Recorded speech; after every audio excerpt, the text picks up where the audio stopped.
Hello students. Today our topic of lecture is on ovarian tumor. As it is a very vast topic, first I'll deal with the non-neoplastic enlargements of the ovary like different types of cysts and then benign ovarian tumors. Malignant ovarian tumors will be discussed in the next lecture. So, you must be knowing about the normal ovaries.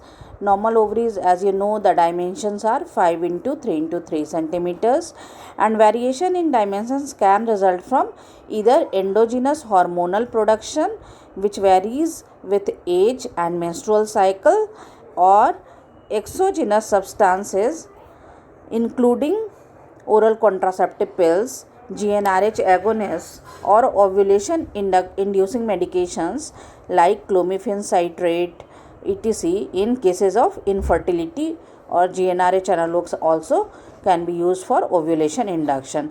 These may affect the size of the ovaries. Here, see the origin of ovarian tumors. Some are mostly are developing from surface epithelial stroma.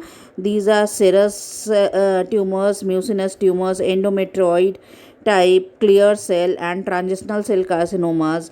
Then comes germ cell varieties. These are dysgerminomas, yolk sac tumors, embryonal carcinomas, choriocarcinomas and teratomas, and sex cord stromal tumors, which develop from sex cords like granulosal cell tumor, thecoma, fibroma, Sertoli Leydig cell tumors, and steroid dependent tumors.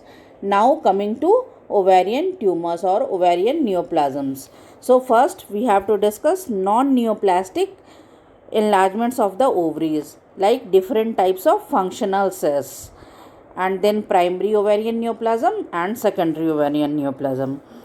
Non-neoplastic functional distension cyst of the ovaries and polycystic ovaries. To define a functional cyst, its size must be at least 3 centimeter but not more than 7 centimeters. Now different types of cysts are there. So first coming to the most important one, that is follicular cyst. Follicular cysts are where the cystic follicles are of diameter more than 3 centimeters but not more than 7 or 8 centimeters. These are most common functional cysts. These are lined by granulosa cells. As a result of failure of absorption of the fluid in an incompletely developed follicle or an ovulation found incidentally on pelvic examination. Usually these are asymptomatic, usually resolve within 4 to 8 weeks with expectant management. Sometimes they may rupture or toss, that is having torsion, causing pain and peritoneal symptoms. These are the result of failure of absorption of the fluid in an incompletely developed follicle or an ovulation, as I told you earlier, usually asymptomatic. As I told you, they have rupture or sometimes torsion supervenes. Sometimes they can have hemorrhage, in which cases signs of acute abdomen develops. Most follicular cysts disappear spontaneously within few weeks. If any cyst persists for longer than 3 months or size increases to more than 7 centimeters, the possibility of a neoplastic cyst must be kept in mind and the patient is investigated accordingly. Then coming to corpus luteum cysts. These are also called granulosa lutein cysts. These are less common than follicular cyst. May rupture leading to hemoperitoneum and then requiring surgical management or urgent laparotomy, and unruptured cyst may cause pain because of bleeding into enclosed ovarian cavity. These occur because of the persistent corpus luteum cyst may cause local pain or tenderness, as I told you, or even they can cause delayed menstruation, and these cysts are palpable clinically. The other one is theca lutein cyst. These are sometimes enlarged to several centimeters in diameter, usually bilateral and filled with straw colored fluids. And theca lutein cysts are less common usually bilateral as I told you, and do not commonly occur in normal pregnancy but often associated with hydatidiform moles, choriocarcinoma, multiple gestations, use of ovulation inducing drugs like clomiphene therapy. Functional cysts are distinguished from neoplastic cells by the fact that they never grow more than 7 to 8 centimeter in size and are unilocular with clear fluid and regress after some time. Now, management of functional cyst, as I told you earlier, expectant management, just waiting for 2 to 3 cycles is appropriate. Combined oral contraceptives are used, but usually they appear to be of no benefit. They regress spontaneously. Should cyst persist, surgical management is often indicated, where we do ovarian cystectomy either by open method like laparotomy or by laparoscopically. Now coming to other type of cyst, that is endometrioma or chocolate cyst of ovary or ovarian endometriosis. These are pseudocysts lined by invagination of the ovarian cortex and then sealed off by adhesions. They may completely replace normal ovarian tissue. Cyst walls are usually very thick and fibrotic. Malignant transformation is 0.3 to 0.8% and management is either medical and or surgical.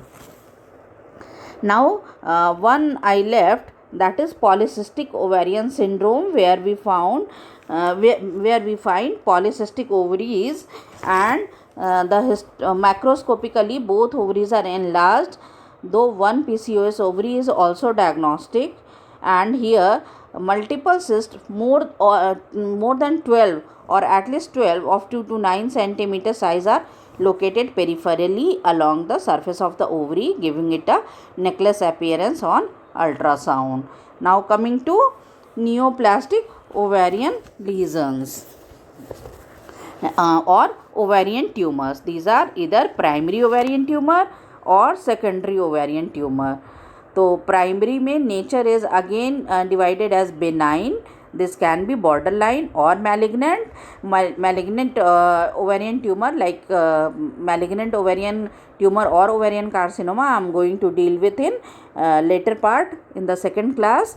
Today main discussion will be on benign type of tumors. Origin mainly from epithelial, or as I told you in previous slide, it can be epithelial or can be sex cord stromal, or it can be germ cell origin. Secondary ovarian tumors, where the primary tumor is somewhere else like in colon or other GI organs, and secondarily coming to ovaries. Ovarian tumors as such is not a single entity but a complex wide spectrum of neoplasms involving a variety of histological tissue ranging from epithelial tissues, connective tissues, specialized hormone secreting cells to germinal and embryonal cells. The most common are epithelial tumors, forming 80% of all tumors. 80% are benign tumors and 20% are malignant. Of all the malignant tumors, 90% are epithelial in origin, 80% are primary in ovary, and 20% secondary from breast, GIT and colon. Benign tumors can become secondarily malignant. Mucinous cyst becomes malignant in 5% and papillary cyst adenoma becomes malignant in 50% if left untreated.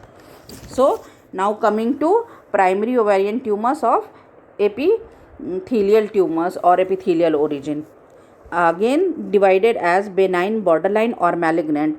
So it can be serous tumor, then it can be mucinous tumor, can be endometrioid tumor, can be clear cell or mesonephroid tumor, Brainer's tumor or mixed tumors. Some detail about borderline ovarian tumors. Borderline ovarian tumors or ovarian epithelial tumors of low malignant potential. The second name of them is ovarian epithelial tumors of low malignant potential. These were first described by Taylor, and these patients have a higher survival rate of up to 90%. Tumors run a typical indolent course. It may, however, progress to malignancy. Symptoms regress of peritoneal implants is known to occur. Spontaneous regression of peritoneal implants known to occur. Diagnosis must be based exclusively on the examination of the ovarian tumor, and multiple sections must be examined to exclude invasion. Now, epithelial ovarian tumors, serous ones, these are 10% cases bilateral, 70% are benign, 5 to 10% are borderline, and 20 to 25% malignant. Then comes mucinous type. Mucinous mein these are the main characteristics are these are of huge size, multilocular, and 85% cases these are benign only. Then Brenner is solid tumor and it is benign. Now coming to serous variety or serous tumors. These occur most commonly in late reproductive or early menopausal life.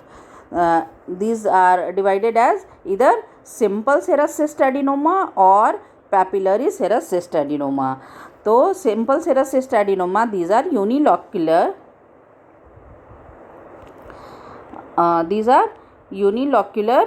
Then bilateral in 10% and turns to malignancy in 10%. These are thin walled cyst with serous material. Then papillary serous cyst adenoma, these are unilocular or multilocular thin walled cyst, has intracystic or external papilla, contains serous fluid with blood, bilateral in 30 to 50% and malignant also in 30 to 50% cases. The malignant forms of these are called serous cyst adenocarcinoma or serous papilliferous carcinoma. These are commonest primary ovarian carcinoma, bilateral in 50% and exophytic papillary growth can be found on the or are found on the surface. Malignant cyst adenocarcinomas tend to occur more frequently with advancing age. In about half of the cases, they are bilateral. Then mucinous tumors. These are benign and borderline tumors, turns malignant in 10% and bilateral in 10% cases. Malignant variety is called serous cyst adenocarcinoma. Mucinous cyst adenocarcinoma have tendency to become huge mass, as I told you earlier. Multilocular cysts containing mucin. Clinical picture is of myxoma peritonei or pseudomyxoma peritonei, where rupture of the cyst occurs, leading to implantation of the tumor cells on the peritoneum, which produces mucin, leading intestinal obstruction. The tumors are essentially benign. Only 5 to 10% are malignant, as I told you, and 10 to 15% are of low malignant potential or borderline. Bilateral tumors are often metastatic from the GIT, mainly mucocele of the appendix or primary adenocarcinoma of the appendix. Mucinous tumors occur in women between 30 to 60 years, have a glistening surface, and the cut section reveals loculi filled with mucinous content. These are mucinous cysts. Just see the glistening appearance. Now coming to Brenner tumors. These are rare, found in 2 to 3% of cases only. Usually benign, turns to malignant in 5% of cases. Small solid with smooth surface like fibroma, and clinical picture can cause pressure. These can cause pressure on estrogen producing cells in the ovary, leading to estrogen production and so abnormal uterine bleeding. Histologically, one very important thing is that the tumor shows a background of fibrous tissue. Interspersed within it are nests of transitional epithelium called Walt-Hard cell rests. These cells demonstrate a longitudinal groove resembling puffed wheat. As mentioned earlier, the tumor may be combined with a mucinous adenoma of the ovary. Then other rare tumors of epithelial variety, these are clear cell tumors or mesonephroid tumor and endometrioid tumor that is associated with endometrial adenocarcinoma. Mesonephroid tumors or clear cell carcinoma is an uncommon tumor and composed of large cuboidal epithelial cells with abundant clear cytoplasm, characteristically forming tubules, glands, small cystic spaces lined by clear cells showing dark, large nuclei protruding into the lumen called Hobnail cells, and these cells are highly malignant. So this is all about epithelial tumors. Now coming to second variety, that is germ cell tumor, the second type of primary ovarian tumor. So germ cell tumors account for 15 to 20% of all ovarian tumors. Majority of tumors, about 95%, are benign only, called benign cystic teratomas or dermoids. A very important type is dermoid cyst. Below the age of 20 years, 60% of the tumors of the germs are of germ cell origin, and in girls under the age of 10 years, almost 85% belong to this group and are invariably malignant. So benign is mature cystic teratoma or mature solid teratoma. Then malignant is only 3%, 3 to 4% of ovarian carcinoma, that is immature solid teratoma, dysgerminoma, yolk sac tumor, non-gestational choriocarcinoma. To continue with germ cell tumor, these are, as I told you, these are common in children and young females. Less than in 20 years of age, 80% of ovarian malignancies are of this type only. Benign cystic teratoma or dermoid cyst, these are 10 to 15% of all ovarian tumors in young age. Bilateral in 15 to 25% and turns to malignant in 1 to 3%. The gross appearance is very important, that is size of the tumor. Size is moderate in size, that is 10 to 15 centimeter. Then thick, opaque, whitish, smooth surface is there. And in cut section, cystic unilocular containing sebaceous material with offensive odor, and one important solid part called Rokitansky protuberance or Rokitansky nodule, which shows hair, bone, teeth, or any of the this type of things. Then microscopic appearance may mix of the 3 germ layers. This is the cut section of dermoid cyst. Here you see the Rokitansky protuberance and some hairs and teeth are found. Clinical picture में the mass is found anterior to the uterus because of the long pedicle, asymptomatic, but risk of torsion is very much, of up to 15%, or rupture can cause peritonitis or causing peritonitis. Struma ovarii is a very important variety. Where what is struma ovarii? It is teratoma containing thyroid tissue that produces T4, or it is also called thyroid adenoma.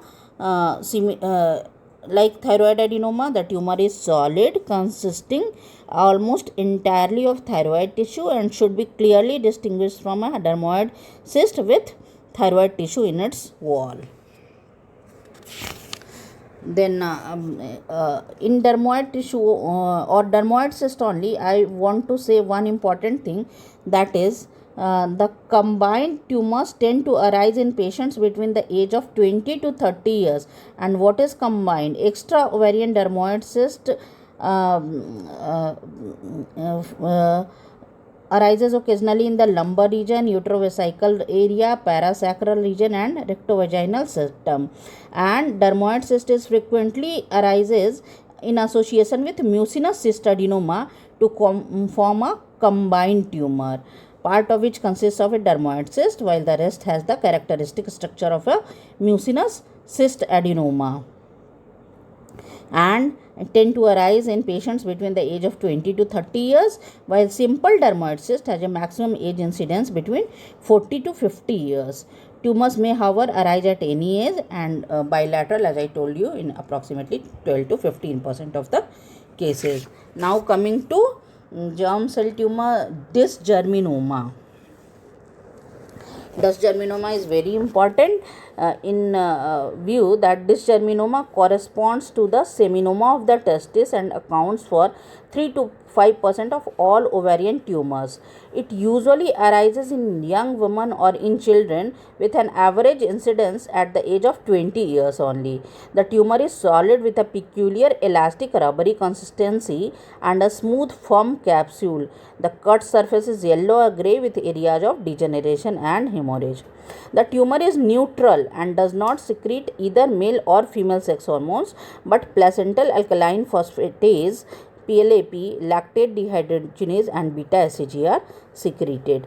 The malignancy rate is 30 to 50%. So it is rare, occurring usually in young ages, may occur in dysgenetic gonads, and gross appearance, as I told you earlier, unilateral, solid, rapidly growing with areas of hemorrhage and necrosis. Low grade malignant tumor is spread only by lymphatics, and very important, it is radiosensitive. It is very much radiosensitive.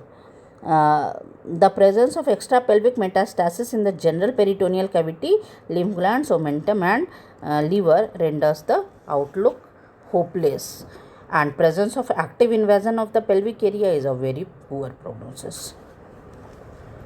Usually unilateral tumor confined to one ovary is relatively benign and comparatively good prognosis. Then coming to choriocarcinoma. Choriocarcinoma is either gestational choriocarcinoma or non-gestational choriocarcinoma, and as you all know, the tumor marker is HCG only. Then coming to endodermal sinus tumor or yolk sac tumor. It is highly malignant. It is radio-resistant. Need a strong combination of chemotherapy.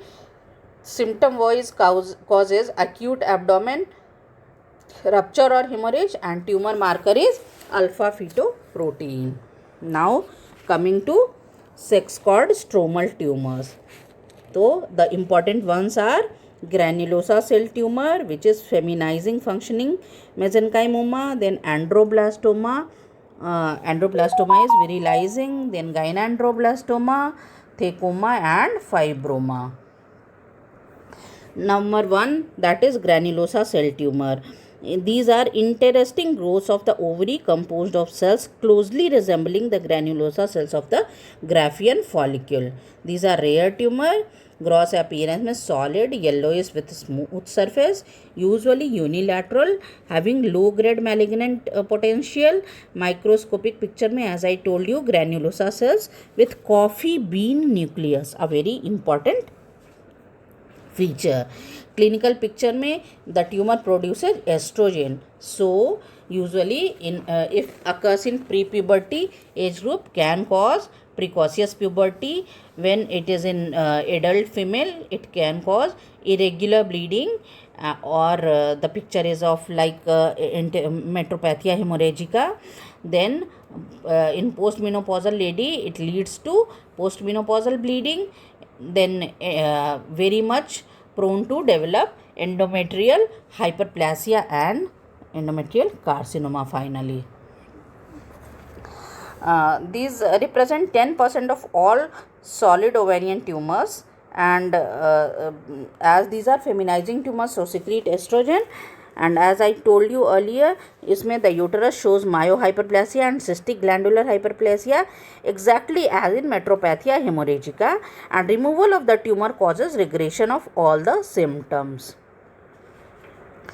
Then coming to fibroma. Fibroma is 5% of benign ovarian tumor, most common solid tumor, bilateral in 5% cases. It is benign, turns to fibrosarcoma in 0.5% cases only. Gross appearance में it is lobulated, has long pedicle causing torsion, so very much prone to torsion. Cut section shows solid whitish and trabeculated appearance. Consistency is firm and harder than that of a uterine fibroma or uterine myoma. Calcareous degeneration is common, network of spindle cells which closely resemble spindle cells of the ovarian cortex are found. The association of Brainerd tumors with ovarian fibroma is known.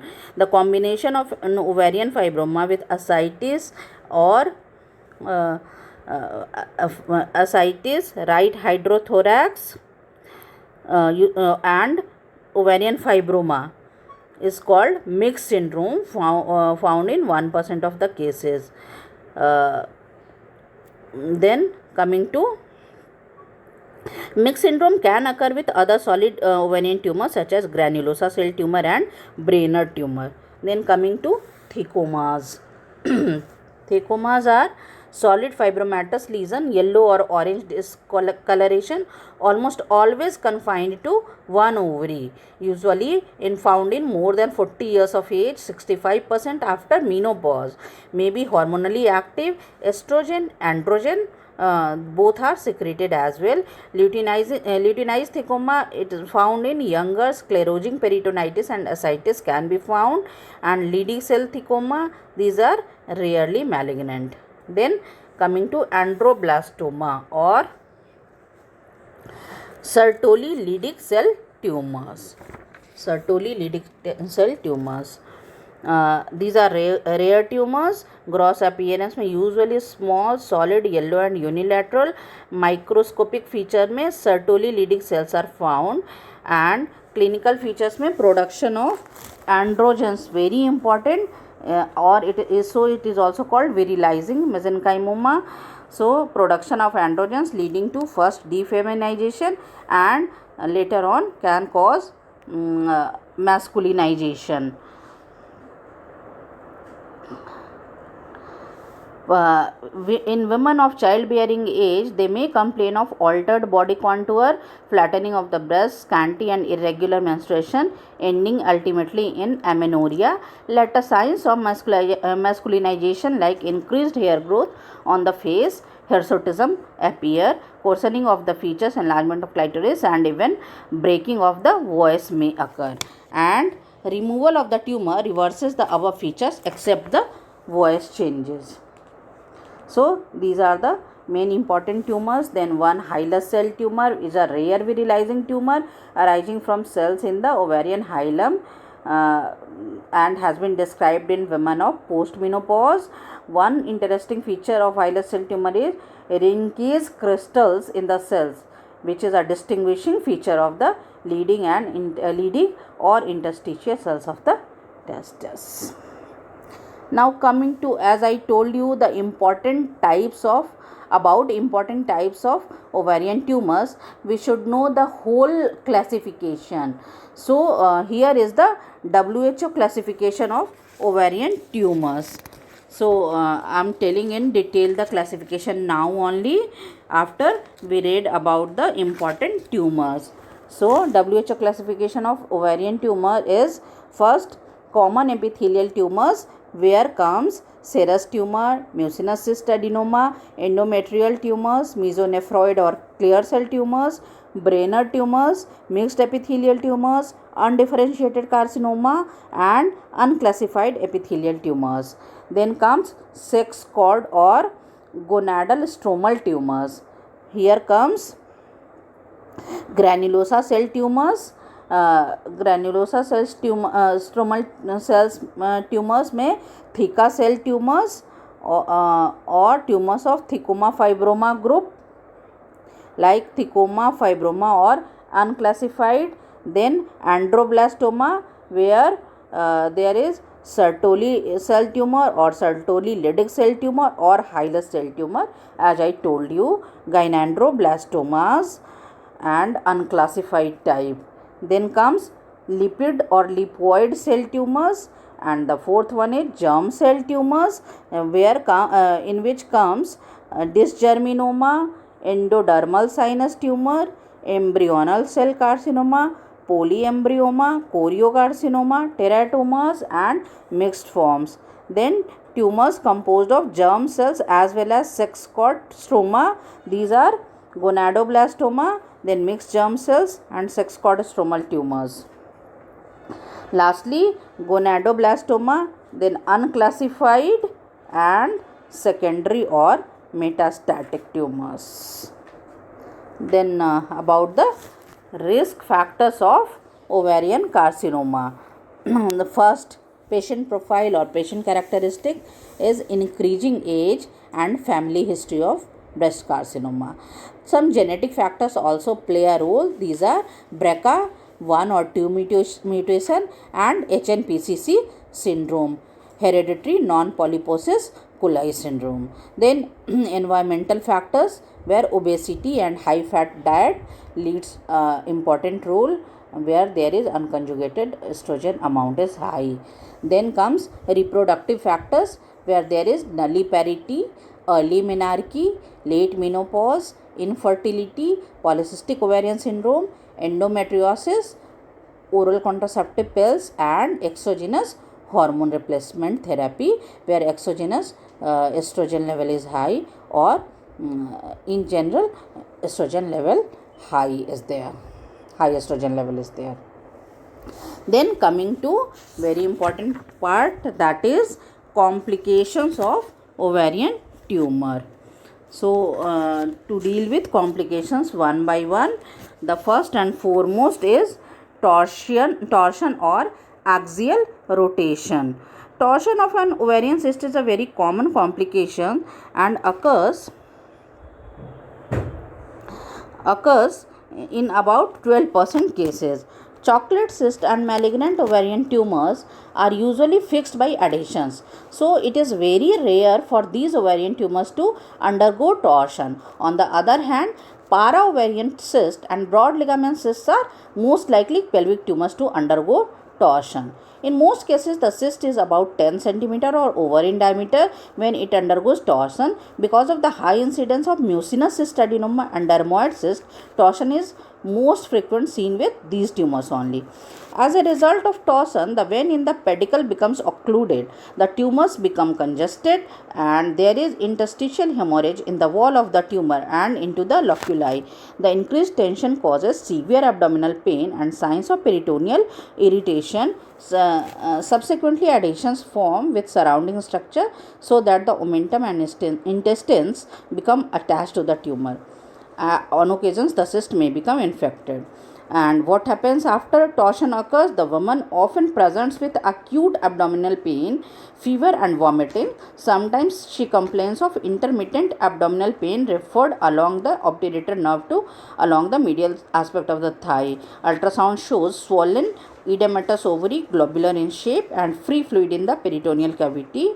Pelvic findings reveal a tender mass separate from the uterus, and this requires an emergency urgent laparotomy. What happens? The color is confusing, as even when the tumor appears blackish, we cannot say about the viability with confidence. Therefore, one is advised to try and conserve the ovary if possible unless gangrene has set in. Detorsion of the ovary and ovariopexy after removal of the tumor should be attempted always. Then the second important this complication is rupture of an ovarian cyst. This may be traumatic or spontaneous. Traumatic rupture usually results from direct violence to the abdomen, may happen during labor when a cyst is impacted in the pouch of Douglas in advance of the presenting part. It is not uncommon for a small thin-walled retention cyst to rupture during bimanual examination. Then spontaneous rupture of an ovarian cyst is not uncommon with malignant ovarian tumors, particularly those of the papillomatous type. The carcinoma cells infiltrate through the connective tissue capsule to ulcerate into the peritoneal cavity. The most interesting case of spontaneous rupture are those arising with actively growing mucinous cyst adenomas. In rare cases, the condition causes pseudomyxoma of the peritoneum or pseudomyxoma peritonei. Then comes hemorrhage. It follows torsion and rupture. Woman develops abdominal pain and may vomit. A large hemorrhage requires laparotomy, removal of the tumor and resuscitation. I have told you many a times about pseudomyxoma of the peritonei. What is this? In this condition, the peritoneal cavity is filled with coagulation coagulated mucinous material adherent to the omentum and intestine. Findings at laparotomy almost exactly resemble a boiled sago pudding. The material cannot be removed completely at operation because of its attachment to the bowel, and the condition tends to recur after operation. Usually, it occurs with mucinous adenoma of the ovary, but it has also been reported with mucocele of the appendix and carcinoma of the large intestine in men. The prognosis in pseudomyxoma of peritonia is bad even after the ovary and appendix are removed. Then comes infection. Infection of an ovarian tumor is infrequent. Most cases follow acute salpingitis or when the cyst becomes infected during the puerperium as part of an ascending genital tract infection. Infection may also follow torsion when, as the result of adhesions to the intestine, the tumor becomes directly infected. Then comes incarceration, then malignant changes, secondary malignancy, and intestinal obstruction, which is the commonest cause of death. So these are the different complications of ovarian tumor.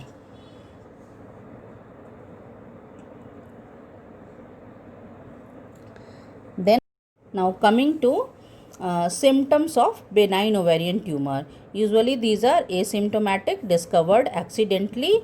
There is abdominal swelling which is very slowly growing. Patient can have the pelvic pressure as frequency of micturition. Pain can be found in complicated tumors or where complications are there. Then different types of menstrual abnormalities are there if the tumor is functioning or hormone producing tumors. Then progressive wasting of the body mass in cases of huge mucinous tumors. Even ovarian tumors, even bilateral, do not generally affect the menstrual cycles. Only tumors causing menorrhagia are granulosa and theca cell tumors by virtue of their estrogen hormone production. Similarly, masculinizing tumors causes amenorrhea and virilization. Postmenopausal bleeding occurs in Brenner and feminizing tumors. Then coming to signs. So, what can be the different signs? The patient may be cachexic or cachexia may be there. Abdominal examination there will be pelvic abdominal masses, surface smooth or lobulated. If multilocular mobility, these are usually mobile. Consistency wise, these are usually cystic. Percussion में dull fluid filling and different grades of ascites can be found. The typical ovarian cyst forms an abdominal swelling which is detected by inspection only. On palpation, the upper and lateral limits of the tumor can be defined, but it is impossible to identify the lower pole of the tumor except in cases of a relatively small cyst with a long pedicle. Then on vaginal examination, mass is felt on by manual examination. The mass is felt separate from the uterus. Now coming to differential diagnosis. Usually these are 6F like fetus or pregnant uterus, then fat, then can be flatus, then fluid or ascites, then full bladder and fibroid or myoma of uterus. Now coming to investigations. So ultrasound में transabdominal ultrasound is done if the tumor is abdominal. Otherwise, TVS gives more detailed features of the tumor. Then CT scan and MRI. Then comes laparoscopy. Then biopsy and frozen section at exploratory laparotomy. And there are some pre-operative labs like CBC, LFT, blood sugar, liver function test, kidney function test, ECG, etc. Different tumor markers we have to see in epithelial tumors, CA125 level increases. Then ovarian cancer associated antigen can be found if chances of malignancies are there. Then mucinous tumor में usually we get high level of CA19-9 and carcinoembryonic antigen, that is CEA. Then in yolk sac tumor we see high levels of alpha fetoprotein. Now coming to treatment. A single or simple unilocular cyst of less than 7 centimeters is often a functional cyst and should be observed only. Most functional cysts resolve spontaneously over 4 to 6 months. A repeat ultrasound is done to pick up a persistent cyst which requires removal. To expedite resolution, oral contraceptive pills may be prescribed for 3 to 4 months in women of reproductive age, as this may help in its resolution. Then one important point is of prophylactic oophorectomy. What about prophylaxis?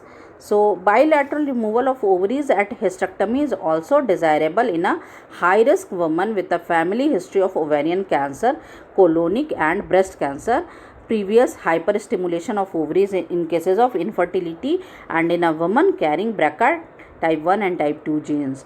The premenopausal women having undergone bilateral oophorectomy may require supportive hormone replacement therapy. Then ultimate treatment. So the treatment comprises of either ovarian hysterectomy and bilateral salpingo-oophorectomy, or unilateral ovariotomy, or ovarian cystectomy in very young patients, then laparoscopic cystectomy, ovariotomy, then laparoscopic or ultrasound guided aspiration and removal of the cyst. Oophorectomy is done when ovarian tissue is damaged or in cases of torsion, and TH plus bilateral salpingo-oophorectomy if the patient is having associated uterine pathology. Laparoscopy carries a low morbidity and allows a quick recovery without a conventional abdominal scar, so it is preferred and performed by first aspirating the cyst fluid, followed by dissection of the cyst wall or by ablation.